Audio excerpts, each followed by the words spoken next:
कर गया वो काम तू जो औरों से नहीं हो सकता, नाम रोशन हो तेरा तारीख के राग।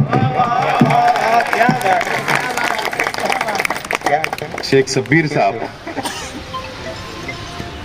मंच पे तशरीफ फरमा, मेरे बड़े अब्बा शेख रफीक साहब, और मंच पे तशरीफ फरमा हमारे मोहल्ले के तमाम ही जिम्मेदारान, मेरे सामने बैठे तमाम ही हमारे बुजुर्ग हजरात, तमाम ही नौजवान साथी, दोस्तों और साथियों, सबसे पहले मैं मेरी जानिब से आप आए हुए तमाम ही मेहमानों का मैं इस्तकबाल करता हूं और आप लोगों का शुक्रिया अदा करता हूं। आज हम लोग मालेगांव शहर के लिए एक तारीखी प्रोग्राम के अंदर सब लोग आज हम लोग यहाँ पर जमा हुए हैं और मालेगांव शहर का पहला नो प्रॉफिट नो लॉस, वैसे नीड सेंटर, स्टडी सेंटर बहुत शहर में है, लेकिन नो प्रॉफिट नो लॉस के ऊपर शेख रशीद साहब के नाम से हम लोग यहाँ पर आज 3 करोड़ रुपया के फंड से संग बुनियाद रखने के लिए आज हम लोग मौजूद हैं। शेख रशीद साहब का इंतकाल हुआ और शेख रशीद साहब का सियासी सफर इसी मोहल्ले से शुरू हुआ। काउंसिलर शेख रशीद साहब बने, सदर बल्दिया बने, मेयर बने, एमएलए बने और 40 साल सियासी जिंदगी समाजी काम में, शहर के विकास के लिए, शहर के डेवलप के लिए, शहर के गरीबों के लिए, शहर के अमीरों के लिए, शहर के मजदूरों के लिए, शहर के बुनकरों के लिए, हर वो खास वो आम आदमी के लिए शेख रशीद साहब ने अपनी 40 साल सियासी जिंदगी आवाम के लिए वक्फ की। और एक इत्तेफाक देखो आप कि जब शेख रशीद साहब का 40 साल हम लोग ने जश्न बनाया तो इसी मुकाम के ऊपर बनाया, यही मंच लगा हुआ था और यही शहरी इस्तकबाल शेख रशीद साहब को हमने दिया। और वो आखिरी प्रोग्राम था, उसके बाद शेख रशीद साहब की तबीयत बिगड़ने लगी, खराब होने लगी और उसके बाद शेख रशीद साहब हमको छोड़कर दुनिया से चले गए। काफी हमारे साथियों ने, काफी हमदर्दों ने कई तजावीज हमारे अपने पास लाई कि शेख रशीद साहब के नाम से ये फला रास्ता रखना है, फला मोहल्ले का नाम रखना है, फला इमारत का नाम रखना है, फला हॉल का नाम रखना है। लेकिन मैं और हमारे तमाम ही परिवार के लोगों ने उनसे माजरत चाही कि रुकिए, हमको ऐसा एक काम करना है जो हमारे शहर के आने वाले, हमारे कौम के बच्चे, हमारे शहर के मुस्तकबिल, उनके लिए हम कुछ तालीमी काम करना चाहते हैं। इसके लिए आप थोड़ा सब्र कीजिए। और अल्लाह का करम है, मैं इस मौके पर अजीत दादा पवार साहब का भी शुक्रिया अदा करना चाहता हूं। जिस वक्त तो मैंने लेटर दिया और अजीत दादा पवार साहब से कहा कि शेख रशीद साहब का इंतकाल हो गया और हम ये चाहते हैं कि शहर के अंदर एक स्टडी सेंटर उनके नाम से कायम हो, उन्होंने 3 करोड़ रुपया अपने हिस्से का, मैं क्या बोल रहा हूँ साफ तौर पर, अपने हिस्से का 3 करोड़ रुपया माइनॉरिटी फंड जो उनको मिला था, उन्होंने अपने हिस्से का 3 करोड़ रुपया शेख रशीद साहब के नाम से वक्फ किया और उसको मंजूरी दी। हमने उसकी पूरी कानूनी प्रोसीजर की और हमने ये जगह चॉइस की और ये 11,500 स्क्वायर फीट के म्युनिसिपल कॉर्पोरेशन की जमीन के ऊपर आज हम लोग इसका संगे बुनियाद रखने के लिए सब लोग जमा हुए। नदीम सर ने और काफी हमारे साथियों ने मशवरे दिए, बिल्कुल सच बात है। सिर्फ इसको नीट क्लासेस का नाम हम लोग अखबारात के जरिए हम लोगों ने फ्लैश किया, आवाम तक पहुंचाया, लेकिन हमारा ये मकसद है, जो दावतनामा, ये जो इश्तिहार हमने छापा है अखबारात के अंदर, हमारा ये मकसद है। सबसे पहले तो मैं इसकी खुसूसियात क्या है मैं ये बताना चाहता हूँ। ये 8 कमरा होगा यहाँ पर, बड़ा बड़ा 8 कमरा स्टडी सेंटर जो क्लासेज चलेगी। एक ऑडिटोरियम होगा जो शेख खलील मरहूम उनके नाम से ऑडिटोरियम का नाम रखा जाएगा, जो 200 चेयर का होगा, जिसमें कंबाइन लेक्चर बच्चों के लिए वहां पर करवाए जाएंगे, ताकि बाहर से कोई अगर मेहमान आए तो उन लोगों को अच्छा ज्ञान दे सके, उन लोगों को अच्छा लेक्चर वगैरह दे सके। इसके लिए एक ऑडिटोरियम ऊपर होगा उसके बाद लड़कियों के लिए बिल्कुल रास्ता अलग होगा। लड़कियों के लिए बैठने के लिए बाहर स्पेस सामान्य रखा है, उसके अंदर छोटा गार्डन हम लोग बना रहे हैं। लड़कों के लिए रास्ता बिल्कुल अलग होगा, लड़कों के लिए एक छोटा गार्डन हम लोग अंदर नीचे बना रहे हैं। और इसी के साथ साथ स्टाफ के लिए जो वहां पर हेड होगा, उनका क्लासरूम रहेगा, उनका ऑफिस रहेगा। स्टाफ जो रहेगा, जो टीचर से रहेंगे, जो बच्चों को तालीम देंगे, ट्यूशन देंगे, उन लोगों के लिए सेपरेट हम लोगों ने क्लासरूम, स्टाफ रूम हम लोगों ने उसके अंदर रखा है। और इसी के साथ फ्यूचर के अंदर हमने चाल छोड़ी है कि जैसे जैसे आगे बढ़ेंगे वैसे वैसे इमारत को बढ़ाकर जैसे जैसे जरूरत लगेगी वैसे हम लोगों ने चाल छोड़ा। इस तरीके से वॉल कंपाउंड रहेगा, सीसी कैमरा पूरा लेस रहेगा और इसके अंदर फर्नीचर भी रहेगा बच्चों के लिए बैठने के लिए, स्टाफ के लिए, क्लासेस के लिए, बच्चों के लिए। एक आला दर्जे का हम लोग ये स्टडी सेंटर बना रहे शेख रशीद साहब के नाम से। उसके बाद हमने ये सोचा है कि नीट क्लासेस और GAA की जो क्लासेस रहेगी वो तो चलेगी, लेकिन उसी के साथ साथ प्राइमरी एजुकेशन की क्लासेस, हाई स्कूल की क्लासेस और हमारा सीनियर कॉलेज की क्लासेस, जूनियर कॉलेज और सीनियर कॉलेज की क्लासेस भी ट्यूशन की यहाँ पर चलाने का हमारा प्रोग्राम है। और हम लोग इसको आगे लेकर बढ़ेंगे और सबका टाइमिंग बिल्कुल अलग अलग होगा। लड़कियों के लिए अलग टाइमिंग, लड़के के लोग की अलग टाइमिंग, और ये टाइमिंग से लेकर हम लोग इसको चलाने वाले हैं। खास तौर पर मैंने इससे पहले भी बार बार ये ऐलान किया हूं, आज दोबारा बोल रहा हूं कि ये हमारा अपना जो मकसद है, नो प्रॉफिट नो लॉस। जो टीचर्स का स्टाफ होगा, जो पावर बिल आएगा, जो मेंटेनेंस लगेगा, साफ सफाई का जो स्टाफ का पगार रहेगा, वो पूरा हम लोग एक करके और बच्चों पे डिवाइड कर देंगे, ताकि उसके अंदर नो प्रॉफिट नो लॉस के ऊपर सिर्फ हो सकता है जहां पर 1 लाख रुपया नीट के लिए अगर बड़ी जगह जाएगी तो 1 लाख रुपया साल का लगता है, साल का। हम लोग हो सकता है 10,000 रुपये में कर दे साल। इतना उसका डिफरेंस होगा, उसका इतना डिफरेंस हम लोग रखने वाले, हो सकता 15 में हो जाए, ये डिफरेंस उसके अंदर रहेगा। और जो भी क्लासेस चलेगी वो नो प्रॉफिट नो लॉस पे चलेगी।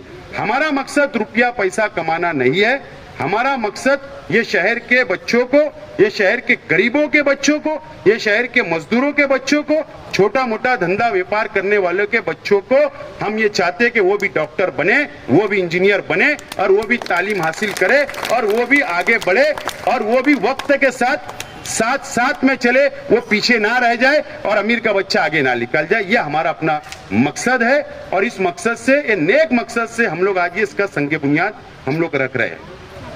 ये हमारा अपना मकसद है, इस हिसाब से आज हम लोग संग बुनियाद यहाँ पर रख रहे हैं। इंशाअल्लाह ये तामीरी काम की हमारी कोशिश होगी, आने वाला तालीमी साल शुरू होने से पहले ये मुकम्मल हो, ताकि आने वाले तालीमी साल से हम लोग इसको स्टार्ट ले सके। और ये हम लोग मोहल्ले के लिए और शहर के लिए ये कंबाइंड स्टडी सेंटर होगा। सिर्फ ये मोहल्ले का रहेगा ऐसा नहीं है, बल्कि कहीं का भी बच्चा आएगा तो उसके लिए हम लोग तैयार है। एक गुंजाइश हमने इसमें और रखी है कि अब अगर बहुत ही गरीब का बच्चा आ गया, उसके पास 10 और 15 हजार रुपया भी देने की अगर उनके पास पोजीशन नहीं है, तो उसके लिए क्या, वो नहीं छूटना चाहिए। तो हमने ये तय किया कि वो बच्चे का भी एडमिशन लेंगे, लेकिन हम क्या करेंगे, कोई साहिब हैसियत है उससे बात करेंगे कि ये बच्चों की तालीम का खर्चा आप उठा लो, आप इसको गोद ले लो, लेकिन इसको तालीम दिला दो ताकि उसका सवाब आपको भी मिलता रहे। ये हमारा अपना मकसद है। इस हिसाब से हम लोग इसको प्रोग्राम बना के आगे चल रहे हैं, ताकि ये शहर के जो हमारे नौजवान आने वाली नस्ल है, इसका इनको फायदा भरपूर मिलना चाहिए।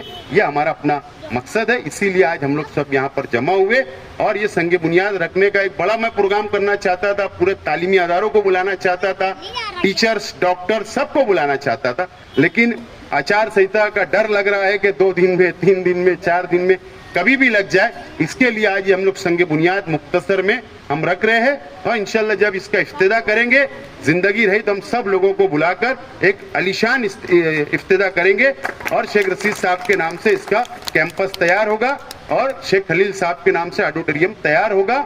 इस तरीके से ये इलाके की में भी इसकी बहुत डिमांड है। ये इलाका अल्लाह का करम है कि बहुत अच्छा डेवलप होता जा रहा है। शेख रशीद साहब की देन है, हमारे कॉर्पोरेटरों की मेहनत है, ये बहुत अच्छा डेवलप हो रहा है। बच्चियां बहुत जगह उधर अगर क्रॉस करके लड़कियों को जाना पड़ता है तो लड़कियां यही रह जाएगी, क्लासेस मिलेगी, इलाके का डिमांड होगा, एक माहौल तालीमी हमको हमारे मोहल्ले के अंदर, हमारे शहर के अंदर मिलेगा, इसकी हमारी अपनी हमेशा कोशिश रही है। और हमने ये मोहल्ले को हम सब लोगों ने मिलकर, अल्लाह का करम है, बहुत अच्छी तरीके से हम लोग संभालते हैं। हमारे मुखालिफ कुछ भी बोले हजार खोली को, लेकिन हमारे जो यहाँ रहने वाले हैं उनको पूरा भरोसा और एतमाद है कि हम लोग कैसे लोग हैं और हमारे साथी कैसे लोग, सबको एतमाद है। इसलिए यह इलाका है इतना खूबसूरत है, अल्लाह का करम है, और इसके अंदर हम लोग मजीद तरक्की करेंगे, ये हमारा अपना वादा है। बहरहाल इसीलिए आज आप लोग को याद किया गया था, आप लोगों का बहुत बहुत शुक्रिया। एक मालेगांव शहर के लिए एक बहुत अजीम दिन है, जहाँ एजुकेशन के ताल्लुक से एक बड़ा फैसला करके जो है शेख रशीद साहब ने जो है यहाँ पे एक स्टडी सेंटर का जो है संगे बुनियाद रखा है और इंशाअल्लाह तकमील तक भी पहुँचेगा। ये सिर्फ एक सेंटर जो है, मैं चाहूँगा इसमें क्या सिर्फ वो एक नीट का ही सेंटर ना रहे, बल्कि यहाँ पे यूपीएससी और एमपीएससी के जो है तालीम के लिए जो है राहें खुले, और यहाँ से जो है हमारे नौजवान बच्चे जो गवर्नमेंट के जो जॉब्स में कैसे जा सकते हैं, इसकी जो है भरपूर कोशिश हो। और इसके लिए जो है मेरी अपनी खुद ज़ाती जो है एक रिक्वेस्ट है आसिफ साहब से कि वो जो है ये यूपीएससी के लिए और एमपीएससी के लिए जो है एक बाकायदा उसमें एक नज़्म बनाए, और इंशाअल्लाह मालेगांव शहर से काफ़ी तादाद में जिसकी वजह से बच्चे जो है गवर्नमेंट के जॉब्स में इंशाअल्लाह जाएंगे। और इसी बात पे जो है मैं शेख आसिफ और शेख रशीद साहब को जो है मुबारकबाद देता हूँ कि उन्होंने ये काम किया। अल्लाह ताला उनको जो है ऐसे काम करने की हमेशा तौफीक अता फरमाए।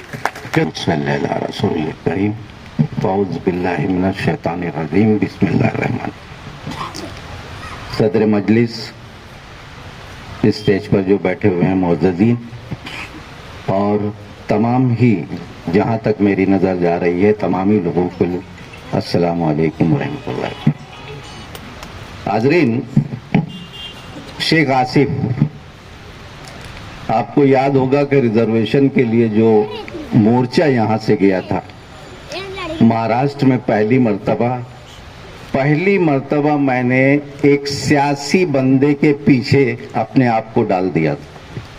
पहली मर्तबा।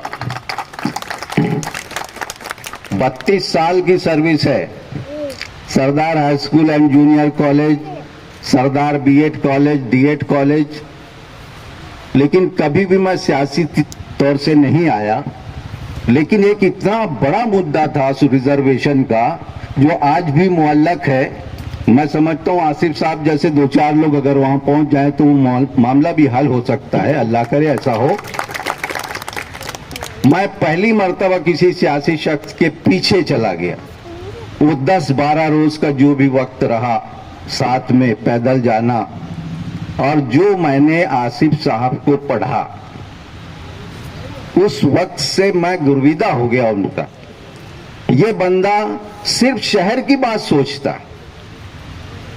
वो पोस्ट पर है नहीं है, मंत्रालय में है नहीं है, 2 नंबर की बात है, लेकिन उसके जहन में हमेशा ये बात होती है कि मैं और मेरा शहर कितना अच्छा हो जाए।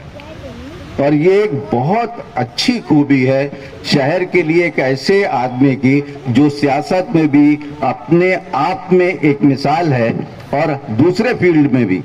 आप देखिए रिजर्वेशन का मामला, उस वक्त से मैं साथ में हूं।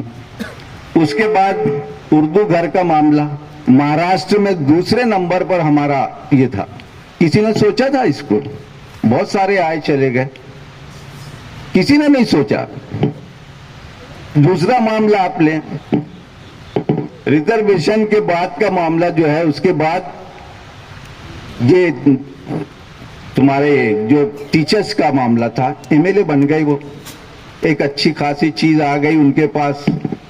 आप देखें उस जमाने में कारपोरेशन की स्कूलें जो बिल्कुल भंगार हो गई थी, खंडर हो गई थी, ऐसी 10 स्कूलों को सिलेक्ट करके उनकी रंग रोगन किया गया, उनकी बिल्डिंगों को तामीर किया गया और पहली मर्तबा पूरे महाराष्ट्र में पहली मर्तबा किसी एमएलए ने कंप्यूटर बांटा था प्राइमरी स्कूल को, कॉर्पोरेशन को। ये सोच कहां से आएगी जब तक तामीरी जहन नहीं होगा, तालीम दोस्ती का नहीं होगा। शायद उनको एहसास है कि मैं नहीं पढ़ सका, मेरे खानवादे में बहुत कम लोग पढ़े लिखे हैं, लेकिन अब इसके बाद जो है वो अल्लाह ना करे ऐसा हो, इसलिए वो जुट गए उसके साथ। और एक बहुत बड़ी बात है, और मैं ये समझता हूं कि आज का जो संग बुनियाद है वो शहर सिर्फ शहर के लिए नहीं बल्कि महाराष्ट्र के लिए एक नमूना होगा और सही सच्चा खिराज अकीदत होगा शेख अब्दुल रशीद के साथ। अस्सलाम वालेकुम।